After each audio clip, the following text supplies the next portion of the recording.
All right. Hello and welcome, everybody. I'm Mateen. I'm one of the co-founders of Heap, and I'm thrilled to be here today.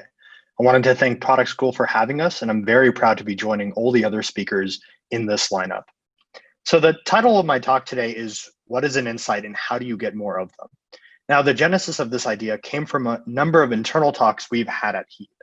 For those of you who don't know about Heap, we're a product analytics company that has pioneered what we think is a unique and immensely powerful approach to analytics, one based on auto capturing behavioral data and then blending that data with the scientific process to make sure that you can build an amazing product. I'll talk more about this later, but as an introduction, I'll say that if you're looking for a smarter way to make product decisions, Heap is here to help. But back to insights. Where does this idea come from? At the last Product Con in London, if you remember back when we still had live conferences, my co-founder Ravi Parikh gave a presentation called Product Analytics is Useless. Yes, that's right. The founder of a product analytics company talked about how product analytics is useless.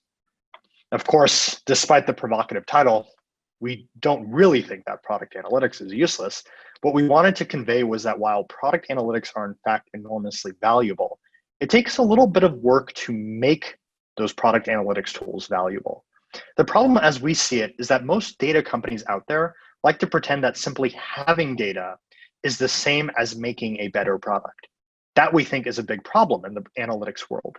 Companies pitch data as if simply giving people the right dashboard will somehow produce an amazing product. As if all you have to do is just give your product team a string of numbers and poof, out pops a world-changing product.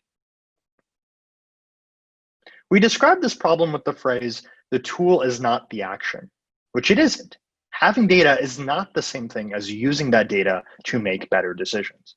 Having numbers in front of you is not the same as using those numbers to actually build things and ship things for your users. What's important isn't just data, it's how product teams ultimately use the data to build better products. And mainly it's going to be about how they build data into their practices and activities. So at Heap, we're busy developing this approach that we call the scientific method for product. We think it's a better way to use data to drive product decisions. And ultimately, we think that being scientific gives teams the best chance of making something delightful. Or if you want to be more formal, producing a product that converts and retains users at a high rate. So today I want to expand on this idea a little bit. The idea that simply having a dashboard is not the goal of your analytics setup.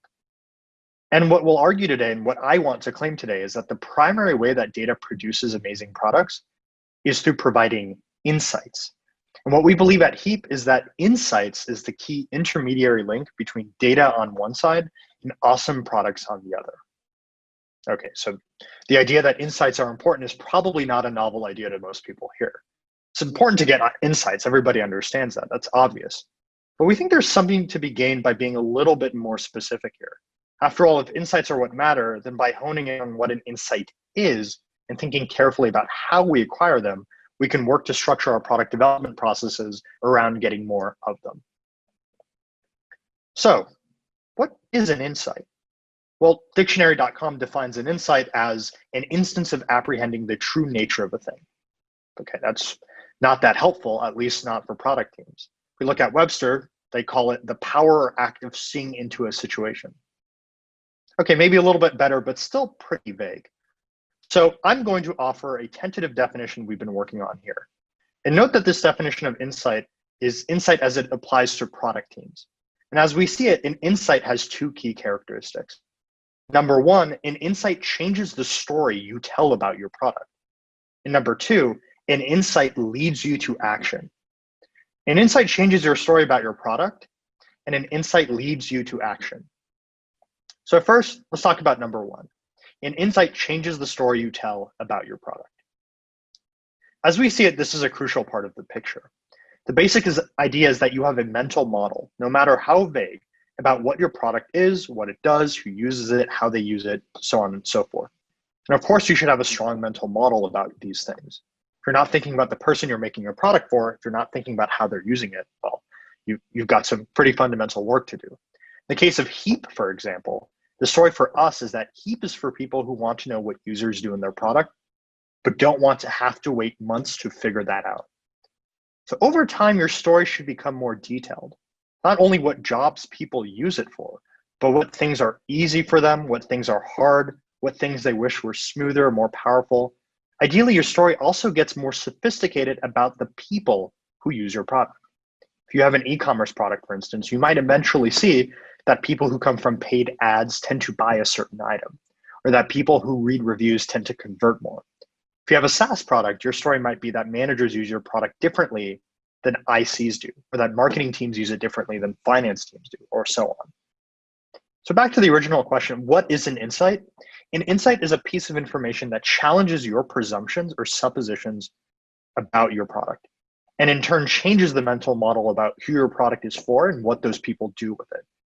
It's a kind of cognitive dissonance that leads you to modify your understanding, or at least to refine your understanding. An insight may tell you what you thought was easy about your product actually is not easy, or that people use your product in a slightly different way than you imagined, or that a specific group of people acts differently in your product than you had thought. So that's the first piece of our definition. An insight changes your story about your product. Now that's great, but in our industry, a piece of knowledge isn't really meaningful. There's nothing to be done about it. And that's why we have the second part of this definition. An insight leads you to action. The point is that an insight is valuable not only if it changes your mental model, but if it leads you to change something about your product, or about how you sell it, or about how you evolve your company's product market fit. Let's take an example here. So one of our customers, Sur La Table, found that people who viewed the company's product pages tended to purchase more than people who didn't. That was something that refined their mental model. The action they took as a result of that finding was to drive usage to their product pages and to make it more prominent within their overall website. This experiment in turn led them to increase purchase rates by 6%. And that's the insight, a piece of information that changed their story and led them to action. Okay, so that's what an insight is. If we go back a little bit, we said that insights are the crucial link between data and product. Then it seems like you'd want to maximize the number of insights that you get. And that's what we believe, at least. A good analytics tool should maximize the amount of insights a product team acquires. The more and the deeper the insights a team receives, the better. So this leads to the second part of my tile. How do you get more of them? How do you get more insights? That's one of the big things we're working on at Heap. And again, lots of analytics and data companies pretend as if simply having data is the same as creating insights.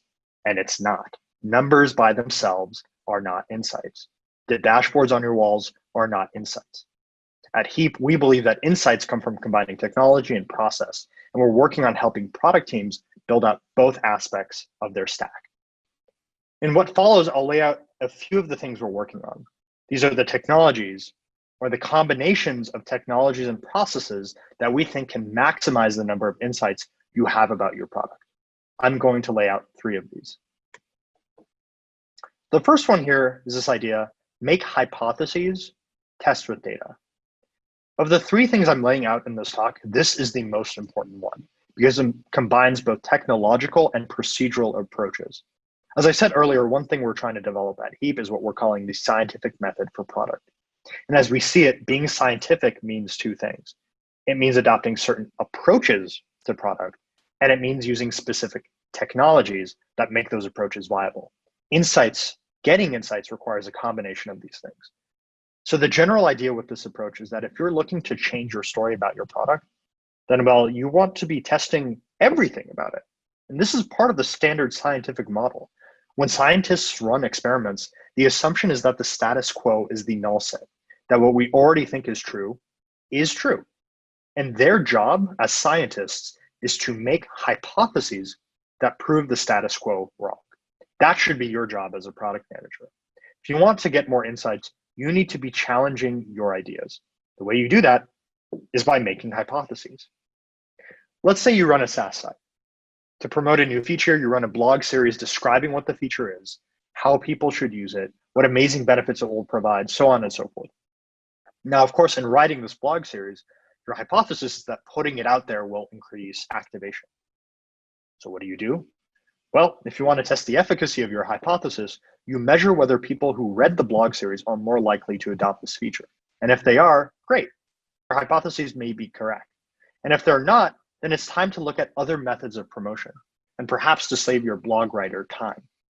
That's just a small example, but the larger point here is that you should be throwing out plausible ideas that challenge your given thoughts and then use data to test the efficacy of those hypotheses. We love this approach. And in fact, at Heap, we sometimes say, make hypotheses, not decisions. The idea is that decisions seem more fixed, they're less intractable, whereas decisions are hard to walk back. Decisions are permanent, whereas hypotheses, well, they're just tests. They're just ideas you're trying out.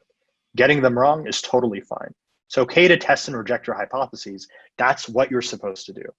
So the more you can look at your assumptions about your product, who uses it, what they use it for, what they do while they're there, so on and so forth, the more you can look at these as hypotheses, and the easier it will be to test for them. And as a result, you will get more insights. So make hypotheses and test with data. The second piece here, have the data at hand. So of course, the idea that you should be making hypotheses and testing with data is only possible if you actually have the data. Want to make 100 hypotheses? That's pretty easy. You can just write them down in a spreadsheet. Want to test them? Well, that depends on having data. Of course, as a product analytics company, we think having data is pretty essential. But the thing is, for most PMs, actually getting the data and then using it to test hypotheses is difficult and time consuming. This is partially why we built Heap. In most cases, getting data on how people use your product is difficult. First, you have to decide what you want to track. Then you have to cajole engineers into writing tracking code for you.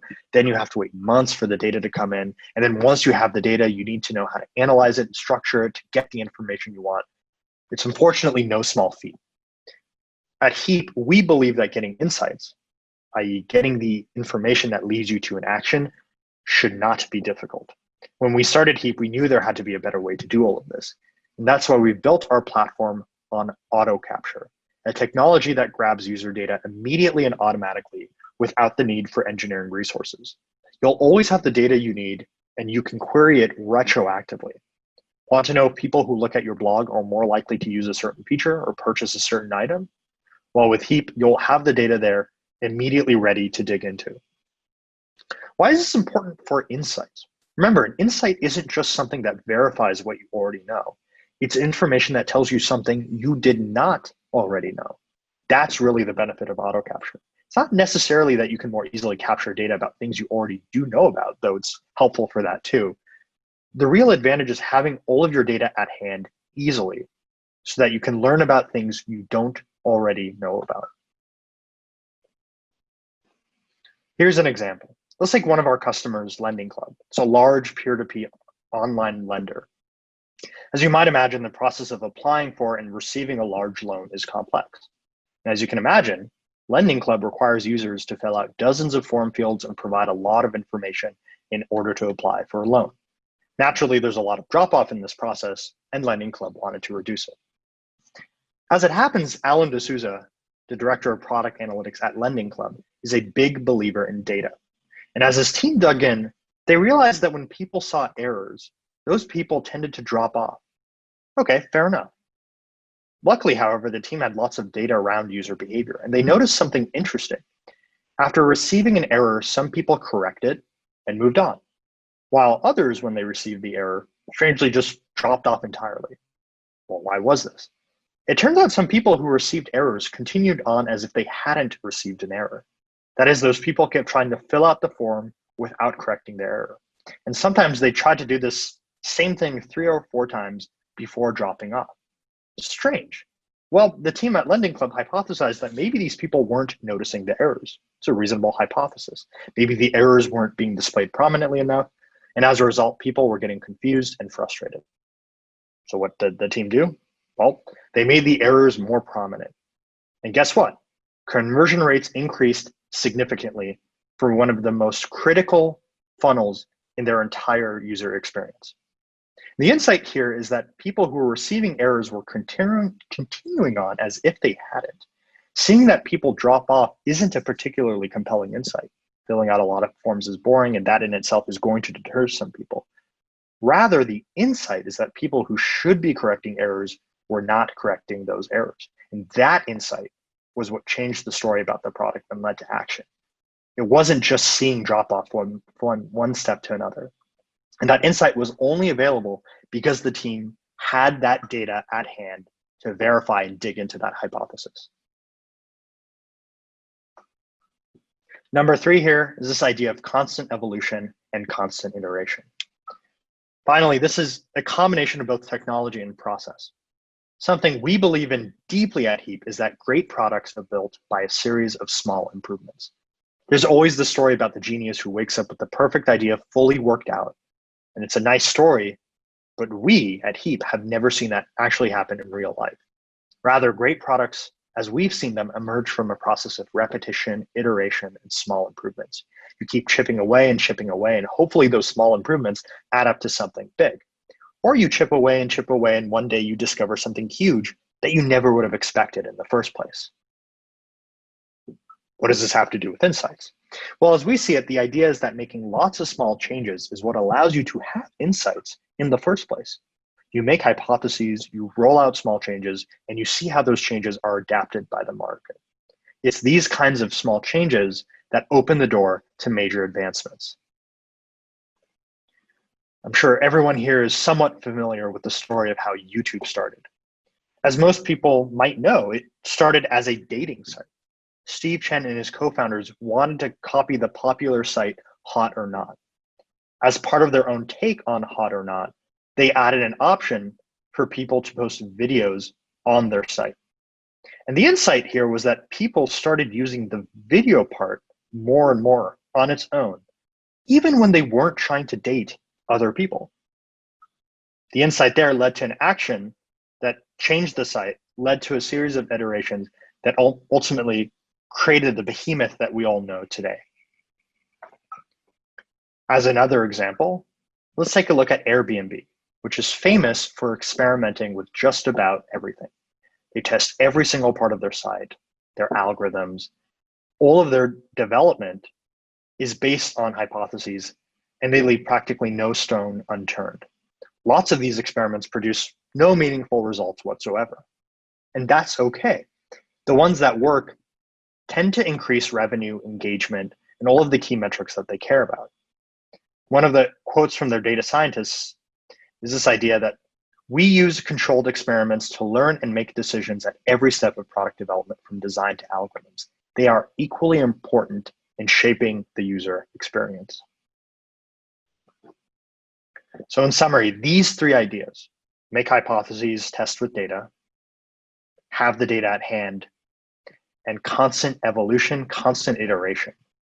Those 3 things are the pillars of the approaches we take to help teams get more insights. And if you're interested in talking more about insights, I encourage you to reach out. Thank you all so much, and I hope you all have a great day.